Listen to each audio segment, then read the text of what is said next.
With this, information superhighway, nothing is left to not being known. Whereas, you could have Mel Allen being like, last Tuesday in Oakland. All-Star games and This Week in Baseball is the only way we knew there were other teams in the league.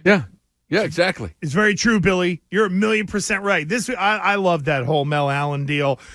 So let's get into some baseball with Lou, and we're going to do Ask Lou at 1 o'clock.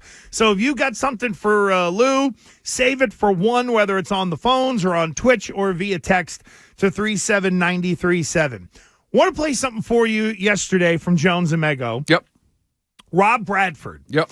And they asked, is Montgomery or Snell coming to Boston now that Giolito is out for the year? Where are we at on that? I want you to hear what Bradford said. No, I don't think so. I mean, I would be surprised because what's happening here is what Scott Boras, the mastermind Scott Boras, I don't want to say was hoping would happen, but probably had an idea that this might be part of the plan. Guys coming off the board because of injuries. And the ultimate one is Garrett Cole now, potentially for the Yankees, which, it's nothing to see until he doesn't pitch for the next 6 months. They have gone all in with Juan Soto, Alex Verdugo, these one-year contracts. This isn't pretending like you're playing for the long haul. You're playing for this year. And when you get your best pitcher out, then you have to continue to play for this year. That's what Scott Boras is banking on. The Red Sox, it's a completely different situation. I don't think Giolito meant anything when it came to how they approached the Jordan Montgomery market.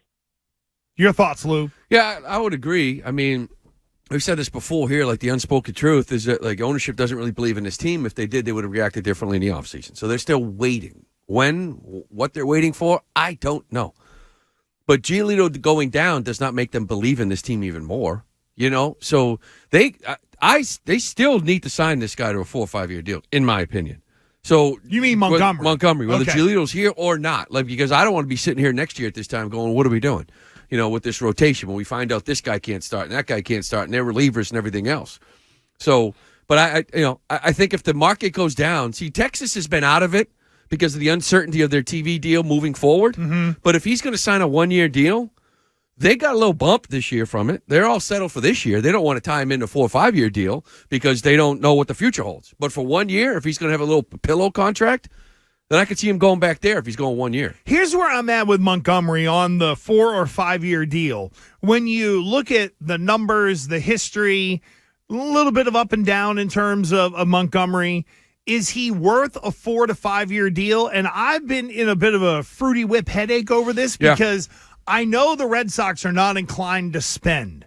But how much of it is also, we like the guy, but if we got to go multiple years, I don't know if that's something that we want to do with this particular pitcher. So how much of it is the Red Sox unwillingness versus when you look at Jordan Montgomery, you're a little bit maybe uneasy giving him a multi-year deal? Okay, so I think he's a perfect fit for this organization. Okay. He wasn't for the Orioles. They got enough Montgomerys. They needed an ace.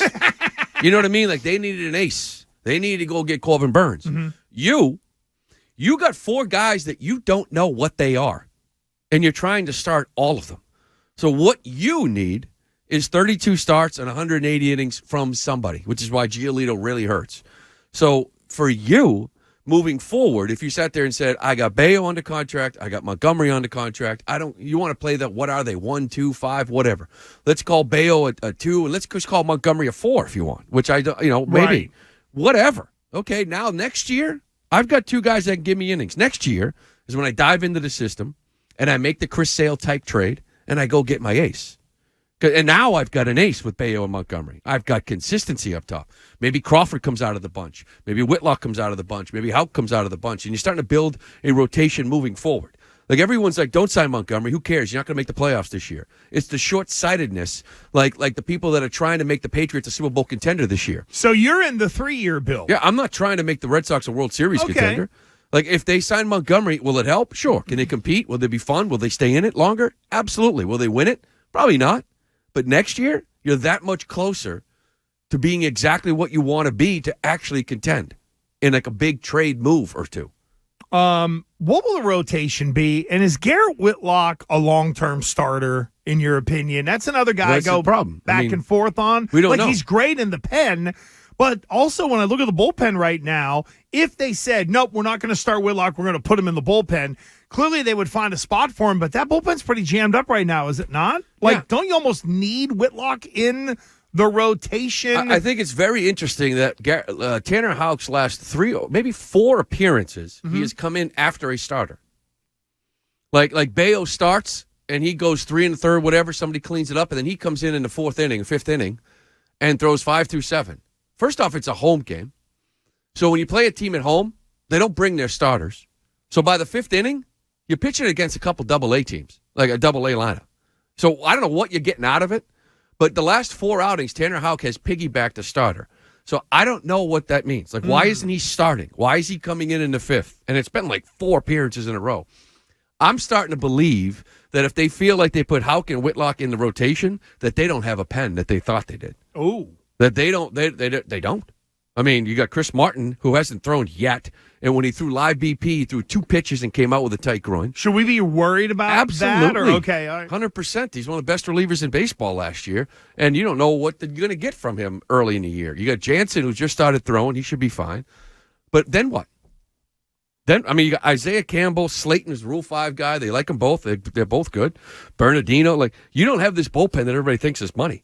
So I'm starting to wonder if Cooper Criswell is sort of like this. Another Cooper, damn it. Jeez. 5th starter because you feel like you need Tanner Houck in the bullpen or you need Garrett Whitlock in the bullpen. You need one of those in there. Or your bullpen isn't as good. And Criswell's another one of these Winkowski, Houck, Whitlock, Criswell. I have no idea what they are. Are they relievers? Are they starters? So you don't know. And I don't think you can get your answers in spring training to find out. So, in you saying that, because I always assumed, okay, the Red Sox like their bullpen. They're not going to fiddle with it very much. But there was they could trade Kenley Jansen because you might get a haul for him. Al, what you just said with the bullpen kind of sounds like now, Lou, that if you're going to do something with Kenley Jansen, you might have to wait to the deadline in which, yes, he's a rental, but he might be the final piece for a team to maybe get to a World Series, so there's still value there. I think we're at the point that if they could have traded Jansen, they would have. Oh. But I don't think they've been able to. I don't think anybody's going to pick up that contract. I was going to say, is it too early to trade a closer right now? Well, I just feel like maybe you could have, but teams just, for whatever reason, the market wasn't there for him. They weren't going to eat $16 million. Nobody wanted to pick up that contract. And I think they've come to the point where they started figuring out what they had to eat to kind of get prospects, that the prospects were guys that they don't really care about. But if you end up picking up part of the contract, then you can get better prospects. That's so the problem. in a way, even doing that, it wasn't guys that they were interested in. Oh, so they just sort of moved on. So now you're looking at the deadline. But your bullpen with the idea of like Houck and Whitlock out there, this is where Montgomery kind of slides in. You kind of beefed up your bullpen at the same point. Well, no. Now they need these guys in a rotation. And they want Josh Winkowski to be a starter in AAA, so we're not bringing up Kyle Barraclaw, for God's sakes, right? Like when you need a starter, you bring up Winkowski and see how it goes. We don't know if he's a starter.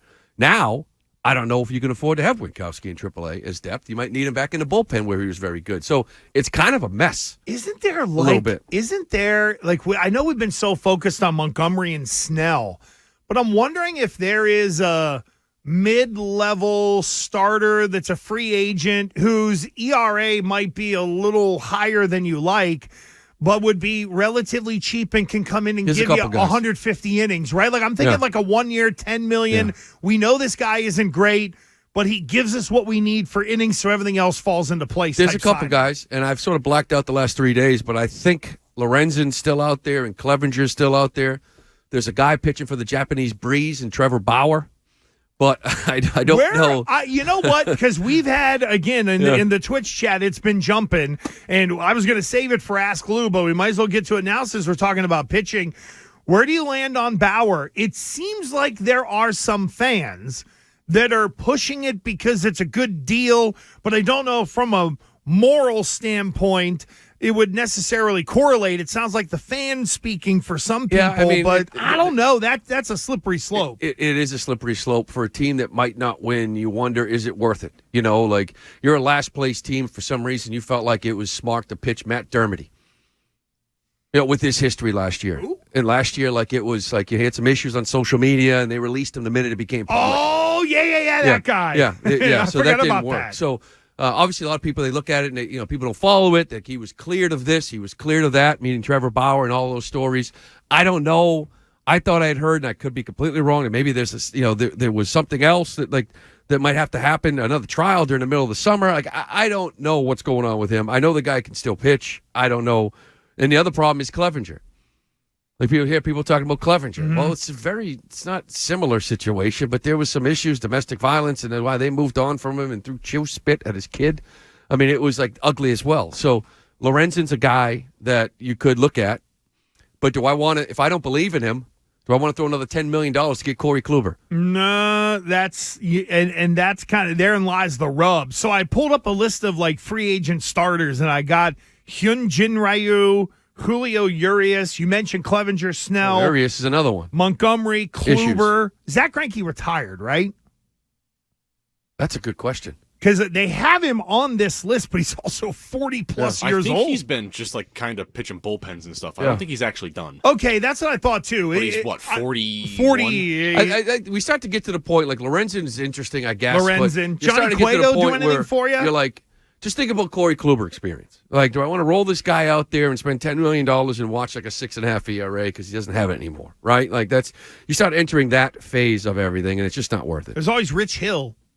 Well, I wouldn't be shocked at all if they bring him in because they know in July they're going to need an arm. Dick Mountain. And he's been at JetBlue, so just come on down. Yep. Well, there is that too. I'm looking at some of these other names. He wants the Clemens treatment. He doesn't want to pitch until like June or July till his kid's done with baseball. Oh. And it's wow. probably smart because how convenient. Yeah, well, if he can do it, God bless him. But that wouldn't be an awful idea because here's the thing: they force you to play 162 games. Mm-hmm. Like, they make you. You can't just be like, we don't have any arms left. We have to forfeit a couple. That's so true. We can regroup everything. You got to get 2.6 million people in there, so you got to have 81 at home. Before Giolito went down, it was like they're really thin. They can't afford an injury, and like the Giolito goes down. You're like, okay, now they're even thinner. You get through the month of April, Bayo has a little snag. Crawford has a little snag. Whitlock has another injury. Like, now you're like, okay, you don't. It's another bullpen day. They force you to play today, and it's like Bernardino starting, and your bullpen gets burnt, and then you're shot again. You cross your fingers and hope. And I didn't even get to Rafaela. My goodness, we'll get that in though because I want to talk to Lou about how this lineup is actually going to kind of come together. I wonder what Lou's best lineup is, and I feel like Rafaela has to be on the big league club coming out of camp.